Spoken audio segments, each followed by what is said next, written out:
We did a thing. We did a big thing. We did a thing.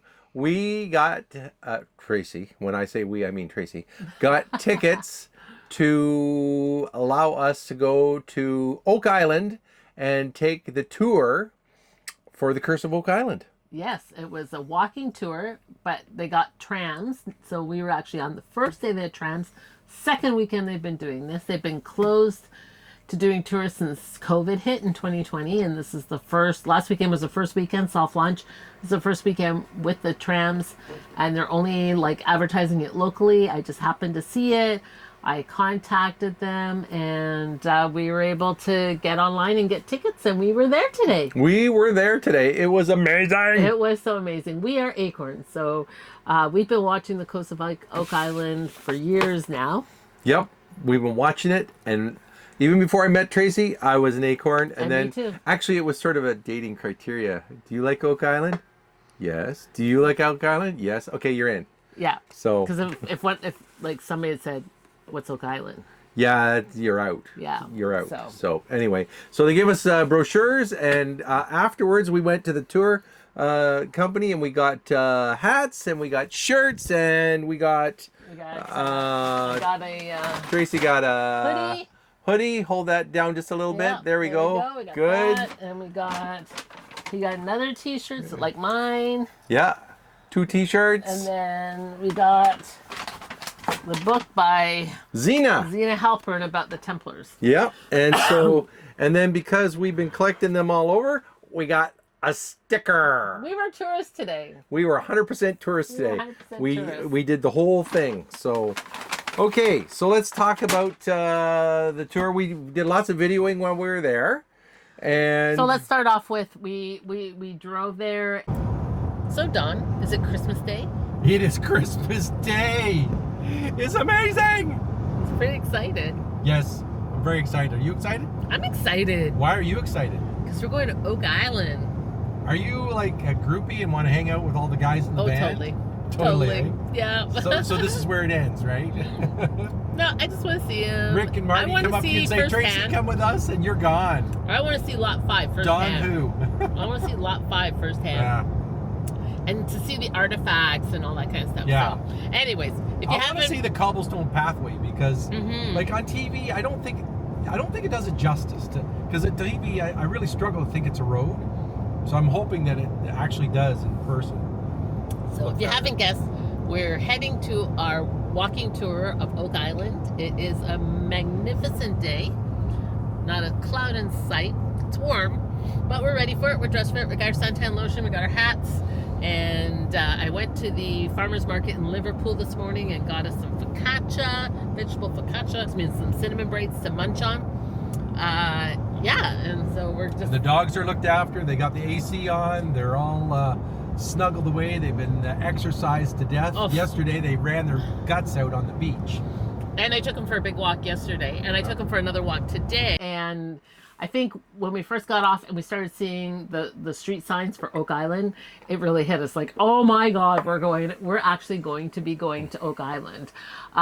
When we started planning last year, we said, we got to go to Oak Island. We don't know what we're going to do, but we're going to go. And at that time, there were boat tours that go around, but they weren't on the island. And then we started getting wind because we follow Facebook groups about Oak Island that they had bought trams and they were getting it ready. And it's just pure luck that we happened to be here at the right time. We were actually supposed to leave about 2-3 days ago, but we stayed the extra days because we are mooch docking with friends Sandra and Sean. So thank you, Sandra and Sean. Guys. We have loved basing out of Liverpool.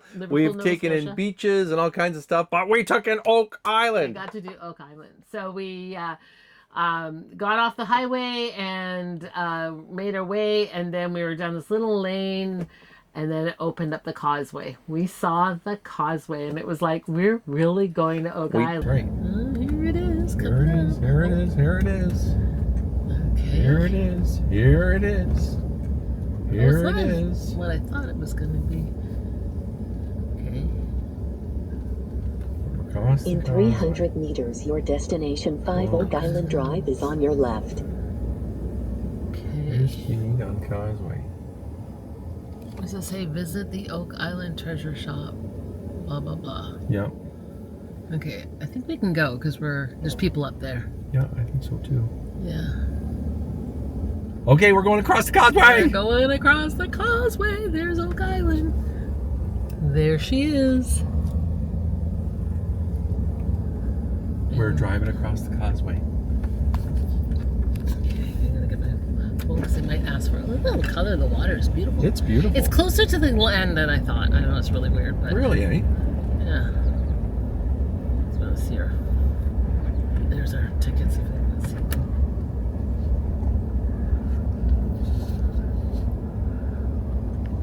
You have reached your destination on your left 5 Oak Island Drive.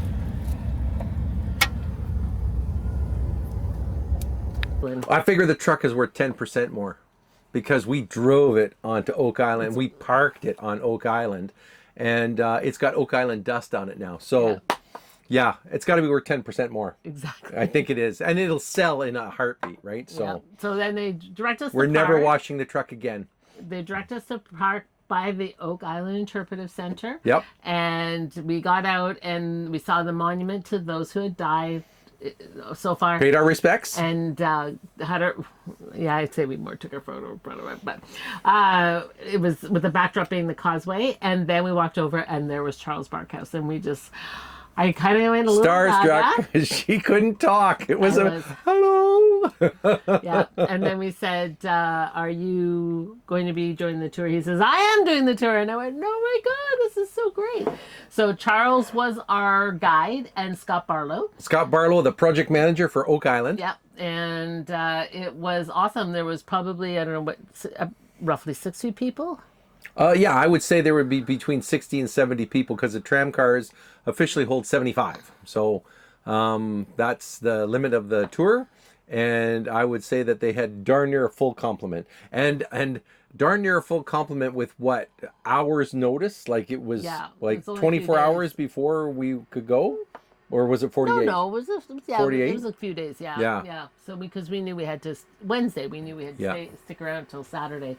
But anyways, we got on the tram. Well, first of all, everybody got pictures with him, with them, and they're so down to earth. Like they're just really, they were nice guys. They were so generous. Like just like lots of pictures. They were like, here, have a picture, and generous with their time and humble. Like what you see is what you get, guys. Like it's. They're real guys, and they really believe, and we're acorns, and we really believe too. So it was very good that they were as depicted on TV. These tours are presented by the Oak Island Archives and Research Organization, which is a non-profit. All the money raised through the tours, the treasure shop, our future concession stand over here, and the lab goes towards enhancing these tours. Obviously, buying these trams. We have 2 of them. It's over on your right here. That's Scott's truck, by the way. Charles sharing about how the treasure hunt and the dig goes relative to the TV show. He said they're kind of like they're 2 things that go side by side, and they're looking for the treasure and for answers and to know the story.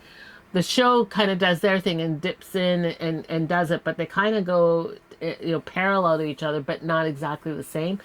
So we were physically going across the island and was stopping and seeing different things. Like, for example, we saw the new war room, which... Yeah, the deer are almost tame here. They see so much equipment going back and forth, they almost walk up to them. We have a lot of deer on the island, foxes, raccoons, chipmunks, squirrels, you name it, it's here. Snakes, not the poisonous one. We have a hawk, I think sometimes is here. Years ago we had an osprey here. And when we go to the swamp, you'll see that the Canada geese are out there and some ducks. And it's their home too. This is their home too. So we have to respect that. Now this is our new war room. It's an exact copy of the old war room, but this has air conditioning. I remember a number of years ago, we did a 9-hour war room, and believe me, at the end of it, when we take a break, everybody just fly outside. It was so hot. Some of us were falling asleep. I mean, it was brutal. Now here's the thing: not all war rooms make the show. Not all theorists make the war room. And you may do a 2-hour war room or a 3-hour war room. They're going to take a snippet of that. Right? If they can't show the entire, they're going to show the most important parts of that war room if it relates to something that we're doing on the island. Now, yeah, that was bad. So this war room is a little wider and a little longer, so they brought in a set designer to actually make it look like the old one. Right? He does the set designs for TV shows and movies. So when you're inside the war room, it looks like there's windows, because the old war room had windows. There's no windows here. They're just fake windows. There's a grid on the ceiling where they hang all the lights from. So when you have us around the war room, you know, you may have anywhere from 3 to 4, sometimes 5 camera operators in there. Wow. You have a audio tech in there. You could have PAs outside. You have camera techs outside. The producers have a little building over there where they're looking at the monitors.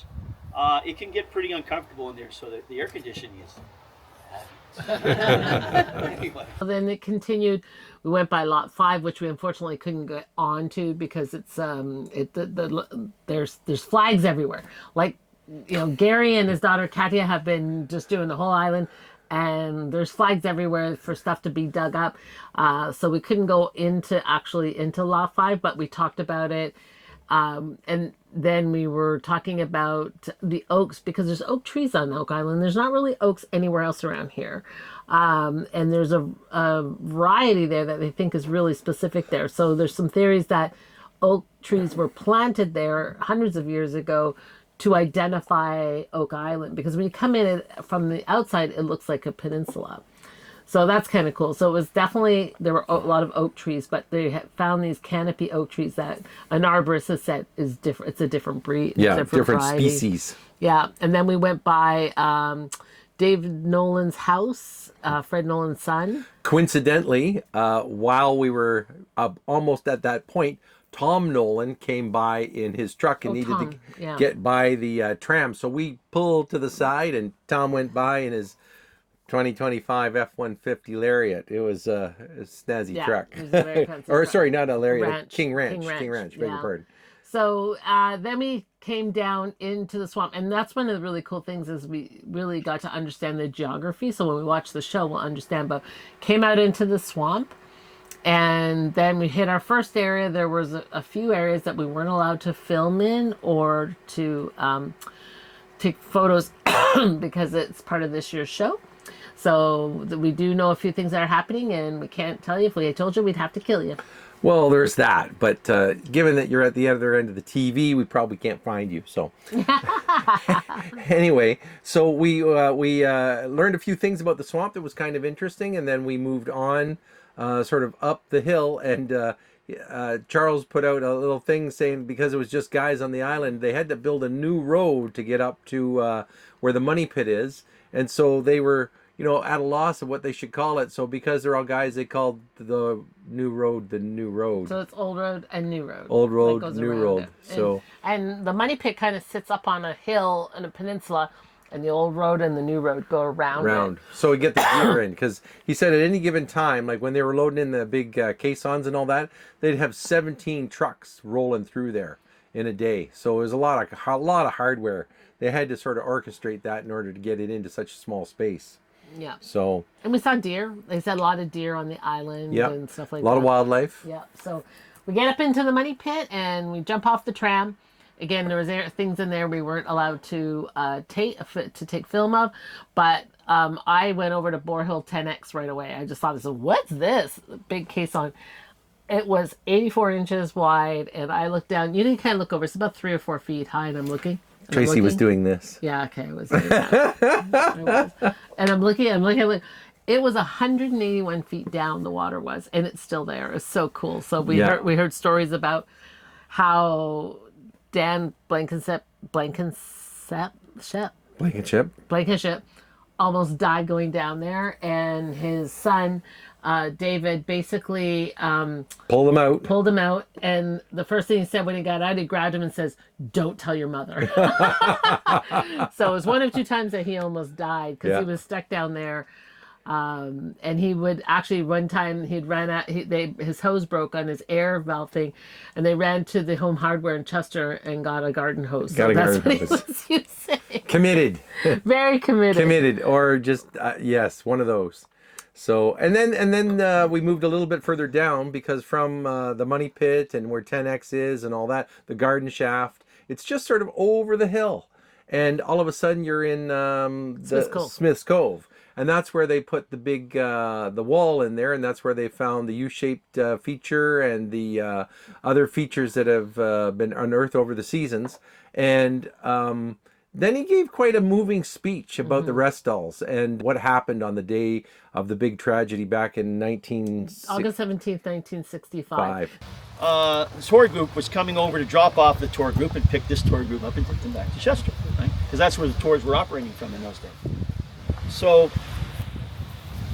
and there were also Boy Scout group camping on Oak Island. So they're all down here, and they see Robert fall in. They didn't know he had a heart attack, did he trip? Because they said he was either standing on the ladder with one foot or leaning in, and he fell in, right?